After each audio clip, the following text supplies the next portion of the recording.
We in the studio. We in the studio. With Rob in the studio. In the studio. In the studio. Catch a vibe in the studio.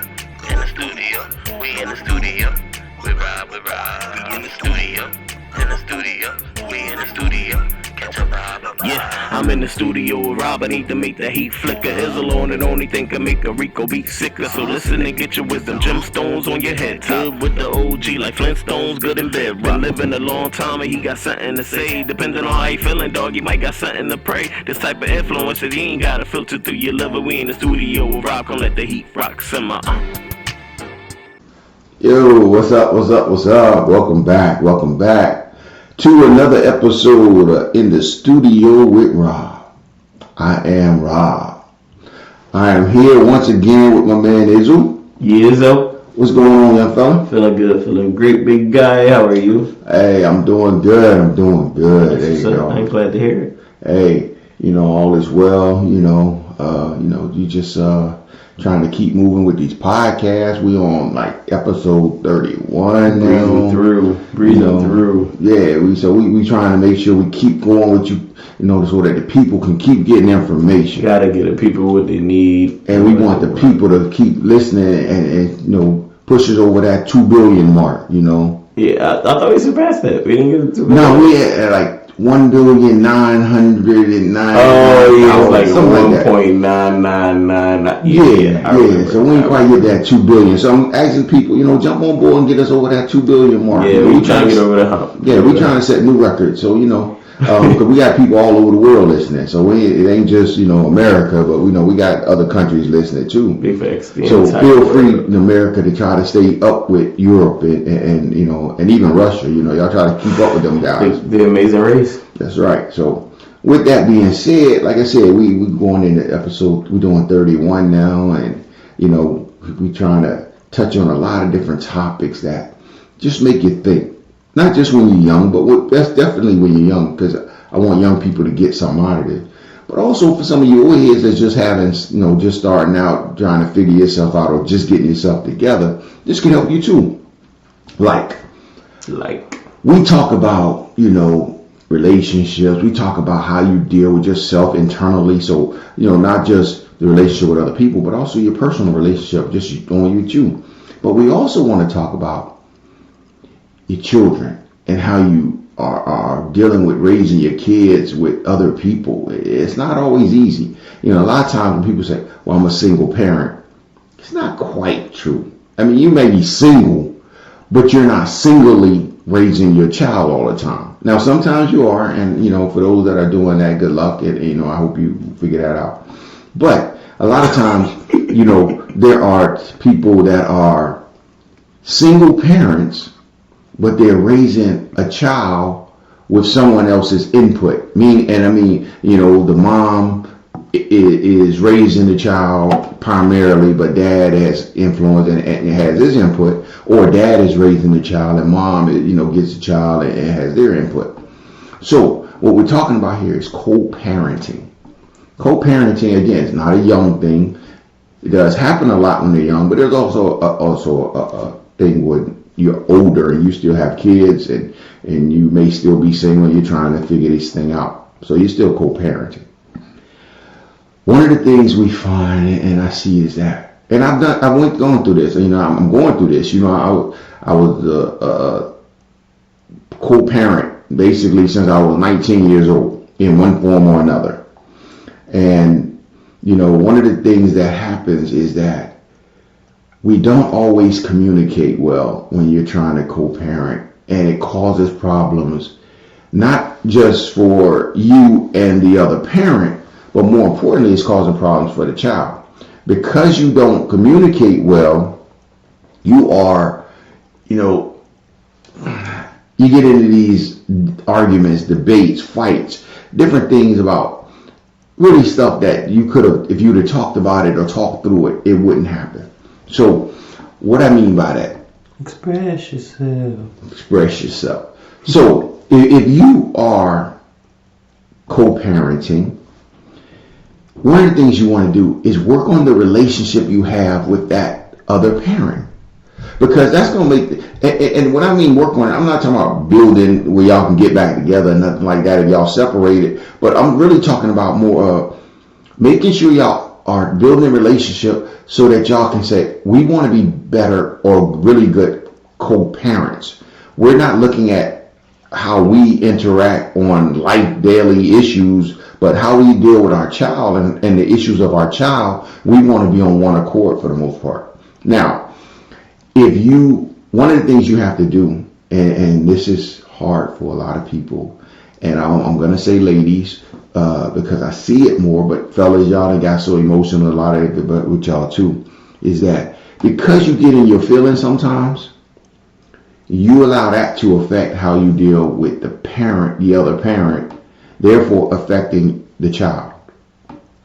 You have to remember, if that relationship is over, or that relationship is not going nowhere, does not have anything to do with the baby, you have to learn how to respect one another enough to deal with the issues of that child. Because if y'all keep fighting over the dumb stuff of you didn't treat me right, or you're not a good mate, like, oh, he a dog, or she ain't this, and it. Look, that ain't got nothing to do with the baby. I may have been a dog, but don't mean I ain't a good father. I may be lazy and inconsiderate and disrespectful, but don't mean I'm not a good mother. So you have to separate those things out, because you chose to have a baby with this other person. And people say, well, I didn't really choose. It just happened. No, you chose. Because if you didn't do anything to protect yourself from having a baby, then you chose to have a baby. So now you have to figure out, how do I work with this person so that we can have a healthy co-parenting relationship that would benefit our child. I can't keep getting caught up in who you dating now, or you can't worry about who I'm dating now and let that affect our relationship with our child. Because if we're not together, I date who I want to date. It got nothing to do with you no more. Now, how I deal with the child is totally different. But we need to talk about that. You know, one of the things parents get into, it's like let's say one parent grew up, believes in spanking the child. Another parent don't. How do you handle that? Because it can cause a huge problem. But in reality, it's about the conversation that y'all didn't have before y'all had kids, which is unfortunate. But then two, having those conversations to say, how do we want to do this? Or how can we find a middle ground for this? Or, look, I'm going to do this way, you're going to do it that way, and we're going to have to deal with it. But we're going to have to be mature enough to figure those things out. Like, I have, like from my first marriage, I have children. When we were no longer married, and, at one point they were with me, next point they were with her. But I still made an effort to be in their life. So if we talking about school, we're talking about discipline, we're talking about different things they need, it wasn't always easy, but luckily their mom knew that I cared about my kids more than anything else. So it wasn't one of those things where, she was going to say, well, I ain't going to call him because he ain't going to care. Or I ain't going to tell him because he's not going to care. It was never that. So she would tell me, especially with my son over here that would do things that would, kind of get himself in trouble sometimes. I get a phone call. I've always done what was best for the nation. Yeah, for him. So I get a phone call, and then I deal with that issue. But those were things that, even though we weren't in a good place at that time, parenting wise, I think we stayed in a pretty good place as far as how we wanted to do things. Now, I don't know everything that went on in her house. She don't know everything that goes on in my house. But the things that we knew about, we tried to collaborate on as much as possible. And I think that's one of the things that people, have to start thinking about. How do we collaborate on this relationship for the betterment of our children? Now, I wish we would have grown to certain places earlier and known how to do things a little sooner. because it takes time, especially when you're young. And not that I'm not gonna give young people a pass, but when you're young, you don't know if people aren't telling you the right thing. And unfortunately, for us, we didn't really have that where we had people just saying, "Hey, y'all need to stop acting silly and do this for the kids," or we really have that. So I'm telling all of you that don't have someone telling you that, stop being silly. Figure out how to work with that mom. Figure out how to work with that dad for the betterment of your child. Your child does not have to feel like he or she is in the middle of some crazy relationship. Like if I say this, mom won't be hurt, or if I do this, dad gonna be upset. It ain't gotta leave the child out of it. Let them get the child caught up in that. Y'all figure that out. Be adults that you are, and figure out how do you work with someone that you no longer want a relationship with outside of the children. And you have to deal with that, and you have to figure those things out. And that takes time. That takes the time to sit down and have adult conversations and taking your feelings out of it. I talk a lot about your feelings, and people get all caught up in their feelings all the time. Because when you get caught up in your feelings, you make dumb decisions and you make mistakes. Leave your feelings out of it and deal with what's in front of you, which is that child, that baby needs your help. That baby needs mom, that baby needs dad. I don't care what nobody tell you, it ain't a child out here that would be better off if their daddy didn't love them and spend time with them. If their mom didn't love them and spend time with them. Every child is better off for those things. Now, how you do it and how you figure those things out, everybody is, you got different relationships and different reasons why you're no longer together. So there's going to take time to figure those things out. But you got to figure it out. You got to put it in the work to figure out how can I be responsible for this child and be a co-parent that can show up at the school events and we not get in an argument. That I can go to the school. If you're living with the mom can call me and say, "Hey, they got a parent teacher night," and I can show up and there's no issue. Where she would want me to show up, because that's going to benefit our child. I'm telling you, when I go to those school events, it was very few men in a lot of them, and when you show up, the teachers look differently. They respond differently because they know dad is on this. He ain't just here, he ain't just out of the picture somewhere, but he cares about his child's education. It goes over differently.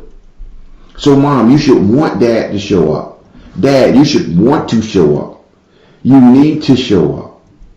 Don't just be the dad that drops some money on the table or the mom that drops some money off and say, "Well, I paid my child." No, it ain't about child support. Because in reality, if you don't give a dime because you ain't got no money, don't mean that you can't give your time.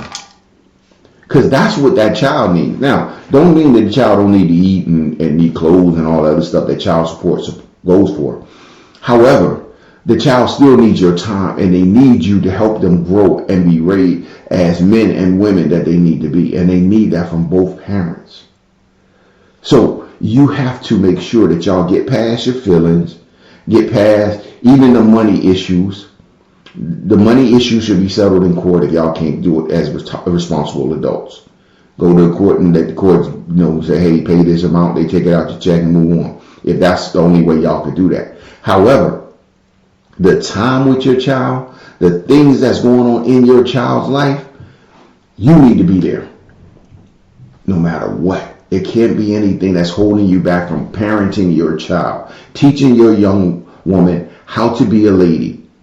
And also teaching your daughters how they should be treated as young ladies.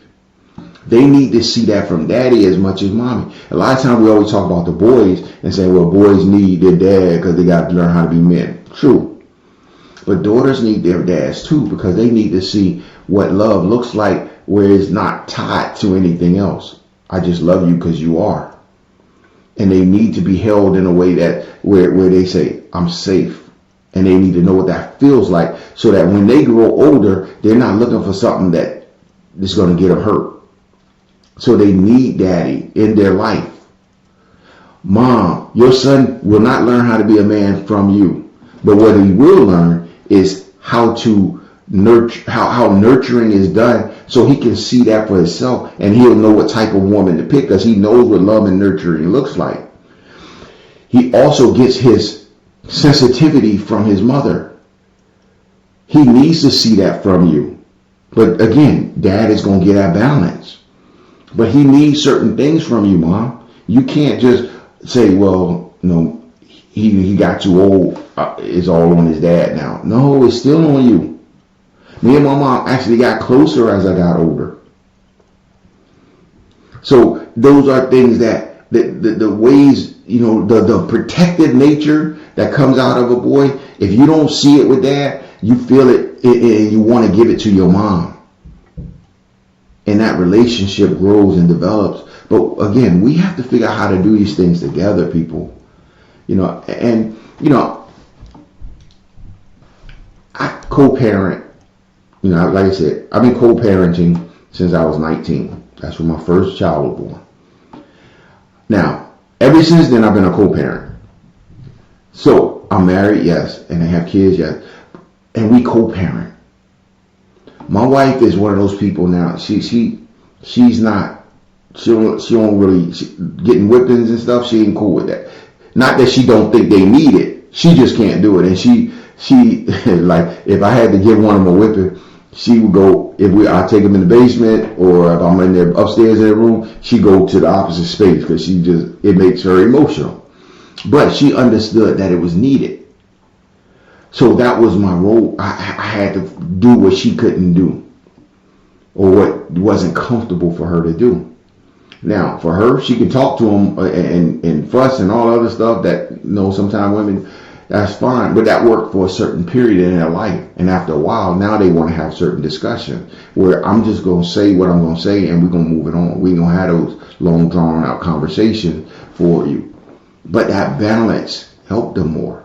They knew I can go to her and have this debate, so to speak, or really talk about the why. Dad is going to say, yes, do. Mom is going to say, the why. Dad is going to hit me. Say again? Dad is going to hit me. He might sometimes. But I also, this is the thing. People say, oh, your kids. I was the one that was rolling around on the floor with my kids playing. Mommies didn't do that. I did that. I was the one they were riding on their back like, jungle, playing like I was a jungle gym.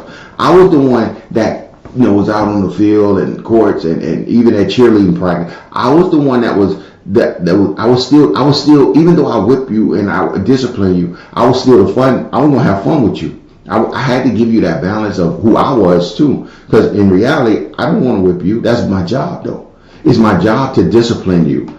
And again, if that meant a whipping, or if that means putting you on punishment or whatever, that's just part of the job, to discipline you. But the other part of it is to love on you. So I'm going to give you a kiss. I'm going to give you a hug. I'm going to give you a pat on the back. I'm going to play with you. I'm going to have fun with you.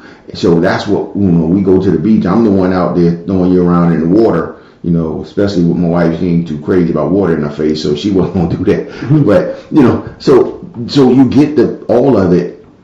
But we still had to figure out things together. Even schools, we got to talk about where they're going to school. Are they going to go to private school? Are they, and if they're going to private school, can we afford private school? I think sometimes people put their kids, let's say you're a single parent and you decide, I want my child, our child, to go to private school. Well, you can't afford private school. So that means you need me to chip in.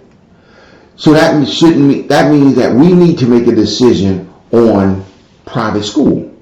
We need to have that conversation. It may be a very good thing that the child is going to get from private school, but maybe not that private school, or maybe a different private school, or maybe public school is the one. But because I'm going to be able to be there often, I can shield them from some of the other nonsense that happens in public school. I don't know. But again, those are conversations y'all have to have. You can't just unilaterally make a decision about your child's education without the other parent. Especially when you're going to say, and I need your money. You're going to have to pay for half of it. Hold up, we ain't talk about this. These are what you're doing is you're making putting a bigger strain on a relationship that's probably already strained, and so now we're fighting about money again, about this. But the real issue is you didn't consult me in our child's future. Our child, again, health concerns. We should be talking about those things. Now, not this, like, look, your child got crooked teeth. They need braces. Everybody can see they need braces. That's not really a big conversation, but it is something that, out of courtesy, I tell you, hey, I took them to the dentist, and, they're going to need some braces. It's going to cost blah, blah, blah. I got this half, you got that half. Cool. We can have that conversation. But what the problem is when they show up with braces on, and then you give me a bill. It's like, where's the common courtesy? Because again, we're still talking about what's best for the child. So I'm not really disputing that they need the braces. I'm disputing how you did it, which causes more confusion in the relationship, which makes it more difficult for us to parent. I like my kids to play sports. Okay, so if I want them to play sports, and if you're not interested, then it's on me to find them places to play sports. But I'm at least going to tell you about it. And even after I have them on a team, I should be letting you know when games are, when practices are, so that, one, you're aware of it, and if you want to help out, great. But if you don't, at least you can show them some support. But we can have those conversations, and we should have that conversation. Why would you say, oh, your child is playing basketball, and they say dad is really into it, so dad's been the one going, mom never show up. She don't have to like the sport. You don't have to like the sport. You like your child. But it's on dad also to let the mom know, hey, why don't you come check your son out? He or she doing really well. You can come see him. Because again, what it does is sometimes people don't show up because they don't want the drama. But if I'm inviting you, if I'm letting you know about it, you would assume that there ain't no drama, because I wouldn't be inviting you if I wanted drama. So it's like, come check them out. It's all about them. And they would love to have their other parent in the arena, watching them on the field, whatever they're doing. They would love to see that. But we got to have these conversations. As a couple, when we have children, we're married, we decide we're going to have children. But the problem is, sometimes we didn't talk about how we wanted to raise the children before we had the children.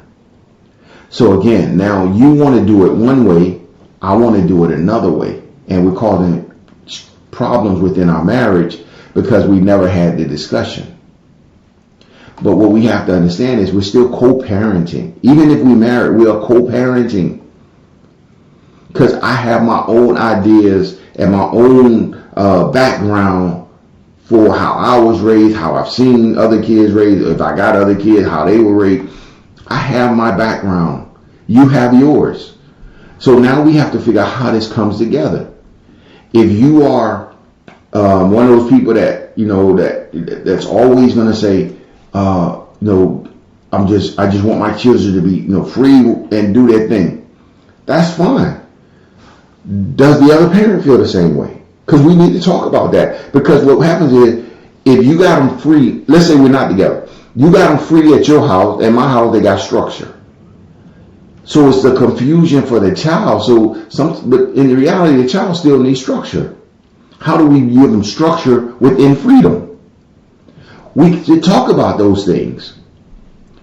All these conversations we need to be having so that we are doing a better job co-parenting our child, and we are not just, all they see is mom and dad arguing, or mom and dad don't talk, or when I go to mom's house, I do this, and I get, I don't have to worry about it because when I go to dad's house, I can't. Or when I go to dad's house, I can't do these things, or I can do these things, but I just don't tell mom what I'm doing over there because, she don't allow it, or then they'll be arguing. That's a lot.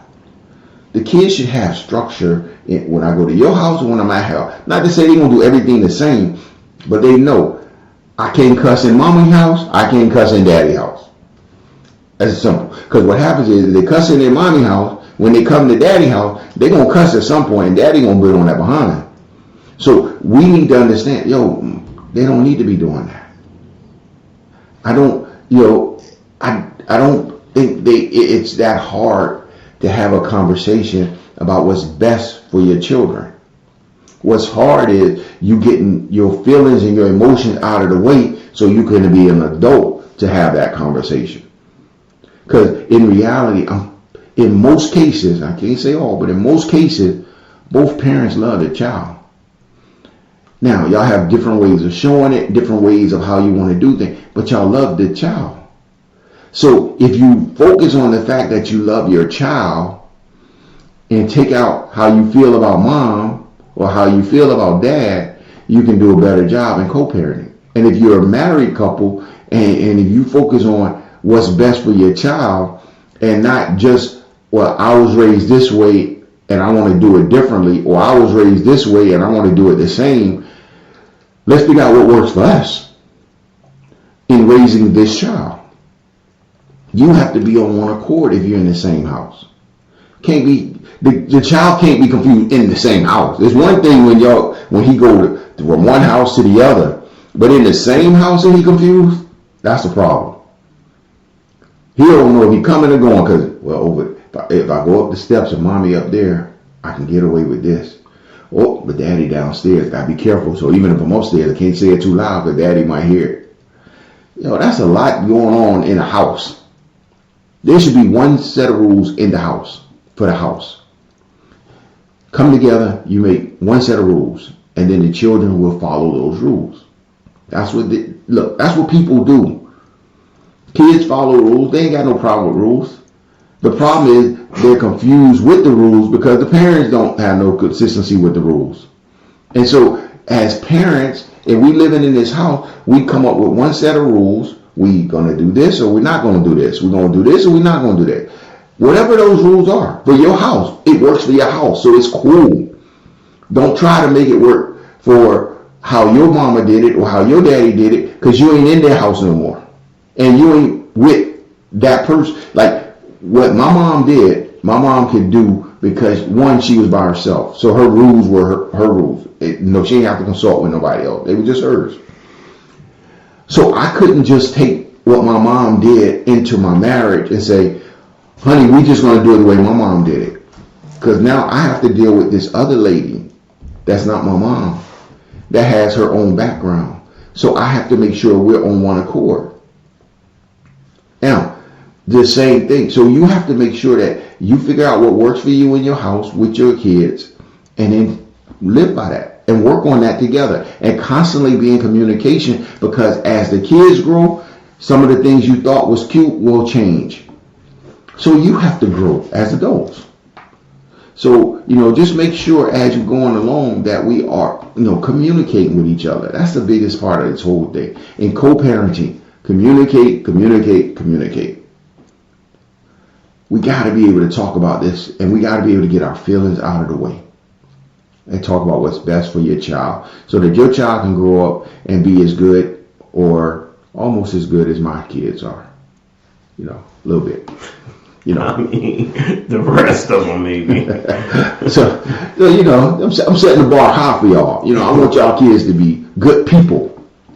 Good people, that's all. Good people that can take care of themselves and then whatever else they do after that, that's cool. So wrap us up. What do you, other than communication, what are the main keys to successfully co-parenting? Again, communication is one, but talk it and getting your feelings out of the way, especially when you're dealing with, when you are no longer with that person. Let that part go. And then figuring out, you have to have a set of standards that you already want or that you think about. Because you can't even communicate something if you never thought about what you wanted for your child. So it's like, I can say go communicate and talk about what we want about school, but you never thought about school. So we ain't really gonna have no conversation. You need to have some standards for your, like, what do I want for my child? in how do I want my child to be raised in this area? Do I want my children to play football? Do I want them to play basketball? Or do I want them to play sports at all? Am I cool with my son doing ballet and all the other stuff? If you have to talk about what are some things that you want to expose them to, and how you want to do with things you want to do with them, and then if you don't, but you got to have some standards or have some things you want in order to have a conversation. So all right, talk about it. So to summarize, you said the keys are communication with words, healthy communication, and communication after thinking about it. Always communicate. Always communicate. I mean, but that's life. I mean, but that's so. It seems simple, but it's so difficult because people don't communicate well, especially when they're emotional. So, yes, you have to communicate. Non-emotional communication, and the focus should be the betterment and what's best for your child, not you. You cannot raise your child thinking about what's best for you. You have to think about what's best for them, because at some point they're going to leave your house. And if you don't raise them well and you didn't do right by them and preparing them to leave your house, unfortunately they may come back or they may stay. But they're going to struggle in this world, because this world has no heart for your children. They don't care if your children fail. They don't care what happens to your child. The world does not care. You have to care. You have to prepare them in the best way to take criticism, to be able to fall and get back up, to have enough education to overcome some of these things, to have some basic common sense to overcome this world. You have to give them these things as a parent. So you have to teach them and talk to them in a way that is not about me one-upping mom or me one-upping dad or me saying, look, I'm never going to tell my child that their mom ain't no good. She was good enough to lay with and have them. She's a good person. Whoa. So you and moms, same thing. Y'all should never tell your child your dad wasn't no good. That's a lot to overcome for a child when they're hearing parents tell the child that the other parent wasn't no good. Speak well of the other parent. My mom, like I said, my mom was one of those people that no matter what, she never called my dad on his birthday, called him on Father's Days. He didn't call me on mine, but we had to call because she that's still your daddy. That's how she looked at it, which is cool, and I understand that now. Sometimes when I was young, I was like, yo, I didn't hear from him. He didn't send me nothing for my birthday, and I would be upset sometimes. But then I understood, that's not it. So, communicate, people. You're a very mature man. Yeah, you go that way after a while, bro. You see this gray in my beard? But, yeah, so, communicate, people. Oh, and as a former kid. I would just like to say I disagree about kids not having a problem with rules. Okay. Well, I don't mean the kids don't have problems with them. I said what I mean is the kids do what you tell them to do. Now, I ain't like all the rules. I would just like to say I didn't like rules, but I had to follow the rules because I had consequences for not following rules. But the rules helped me to grow and to help me be a better person, and it helped me when I got out in this world because there's always rules.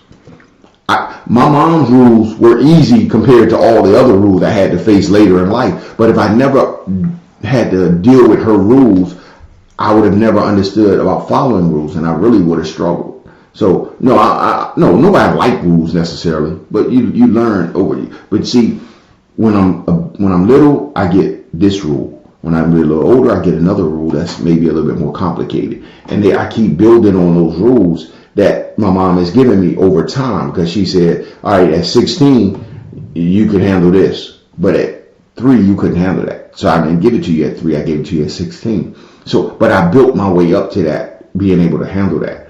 And so that's what we do as parents. We basically building our kids up to be stronger and stronger and stronger. And sometimes it's the little things I say no to here that prepared you for the big no that's coming later. Because when the world tells me no and shoots me down and does all these things to me, I got to be able to handle those and figure out how do I navigate this without going into a shock. Where I think we have a lot of now we have a lot of adult kids, and I'm saying adult kids because they still young, but that are fragile. And as soon as something goes wrong, they don't know how to handle it. It's like, yo, you got to expect things to go wrong. You got to expect the world to punch you upside your head sometime. But you got to be able to take it and swing back. You got to expect the world to tell you no. And just because the world tells you no doesn't mean that that's the only way to get what you need. But I can't break the rules. I just have to figure out another way to do it. You've been mad insightful. But I did not expect to get another 20 minutes out of you with that. Yeah, you know. So, yeah, so anyway, we're gonna wrap up because we trying to get that billion, 2 billion, and I'm still hoping y'all. We probably got it. We probably got it. We might have it after this conversation. So anyway, anything for the people? I know the people were waiting on those keys to success, and you gave us 4 different ways of communicating. Gems, I will call them. Hey, I appreciate it, and so since the people good, that means I'm good, and because I'm good with the people is good. And who are we without the people? Yeah. So with that being said, we'd like to thank you once again, episode 31, and we're gonna keep doing it for as long as we can. And hope you guys, y'all keep doing it, billions pushing them billions. I have to keep doing it for billions of people. We gotta give the people what they want. Yeah, give the people. Anyway, people, we appreciate y'all. And we'll holler at you soon. Until then, we got gotta give the 2 billion. Get 2 billion. Y'all gotta tell friends too. 2 billion. Go Please ahead. tell friends to tell friends to tell friends to tell friends, and so on and so on and so forth, till all friends are told. All of them are told. Like and subscribe. Gotta go. Bye. Peace. Studio. We in the studio. We in the studio. We Rob in the studio. In the studio. In the studio. Catch a vibe in the studio. In the studio, we in the studio. We Rob, we in the studio. In the studio, we in the studio. Catch a vibe. Yeah, I'm in the studio with Rob. I need to make the heat flicker. Is alone and only thing can make a Rico beat sicker. So listen and get your wisdom. Gemstones on your head. Good with the OG like Flintstones. Good in bed. Been living a long time and he got something to say. Depending on how you feeling, dog, you might got something to pray. This type of influence, you ain't gotta filter through your liver. We in the studio with Rob. Gonna let the heat rock simmer.